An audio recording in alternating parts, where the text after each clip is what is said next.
double front squat. So this is basically the most advanced you can get with kettlebells doing a front squat, because now you're doubling up your weight.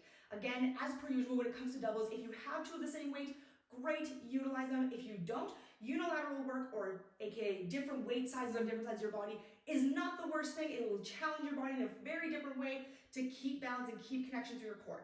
So if you need to use two different weights, go for it. You can see I have a 12 and a 16 right here. If you need to, just make sure you swap each time that you do your reps, all right? So you're going to do a double clean to a rack position to prepare for your front squat. So if you haven't looked at that video yet, make sure you go back and take a look at it, but I will show you anyways. We're gonna sit back, loading into our hamstrings, sit way back in through those hips, like I'm trying to reach for the wall behind me and open up my back pockets, okay? Hands on the bells, lats on. I'm going to inhale, hike, rack position. So once I find my rack position, remember elbows to the outsides of our rib cage, thumbs to the outside of our collarbones, then I'm gonna find my squat stance. Toes point out just slightly. Inhale, I'm gonna put myself down, elbows to the insides of my knees. Ready? Inhale, pull down. Elbows to the insides of the knees. Exhale, up. Full lockout. So from the side, just so you can take a look from what's going on here. Inhale, pull down. Elbows to the insides of the knees. Exhale, up. Full lockout. Take a step wider and reverse your clean out. So there's a lot of things to think about in your double front squat. Number one, are you leaning forward? Number two, are you able to get that depth of elbows to knees? Maybe you're not able to quite yet, and that's okay. Like, give yourself some grace here. This is probably one of the hardest parts on your hip flexors to help that opening here, that prime position, especially if you really struggle to keep your lower abdomen active or your pelvic floor active, because what ends up happening is we end up doing the butt wink to come out. So I want you to listen to your body, okay? So yes, I said the goal is to get your elbows into the little teardrop muscle on the inside of your knees here. That's the goal. If that's not where you're at today, go back to a goblet. That's just fine. And let's focus on goblet position. Nice long chest, nice long back, and lifting straight up versus lifting hips and then up, if that makes sense, okay?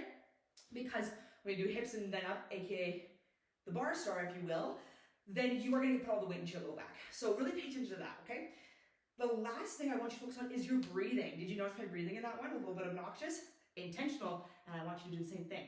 So inhale, you're going to pull yourself down. I always breathe through my nose to sip the air in, and then you'll notice when I come up to the bottom, I do the grunt. Did you see my hips just lift up? What that does is that lifts your pelvic floor. So that's going to initiate your movement to support your back, and then the exhale all the way to the top. So that inhale, come down, what that's doing, that is bracing the entire abdominal wall, the entire box that we're working on here, right? To lift out of the pelvic floor and basically give yourself that little boost out of the ground. So, or leaving, coming out of the hole, if you will.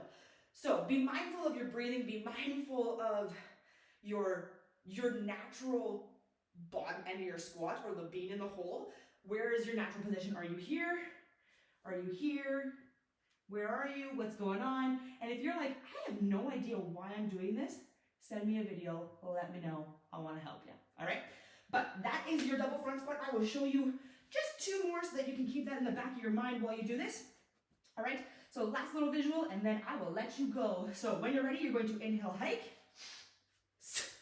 come up into your rack position.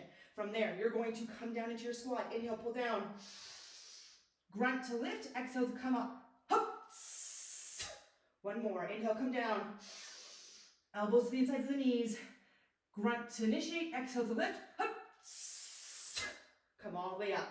When you're ready, step wide and release. The last thing I want to share with you, because you know there's one more, is that you don't want to bounce in the bottom. I see that a lot when you come to the bottom and we're prepping and we're struggling and it's hard. Don't bounce. Because typically what ends up happening, we bounce with the low back. So we're going to inhale, intentionally inhale, pull down, hold, exhale, push through. Take that second to pause. You're going to get stronger. You're going to get more flexible. You're going to get more mobile, and you're going to feel way more badass when you can do it without bouncing in the bottom.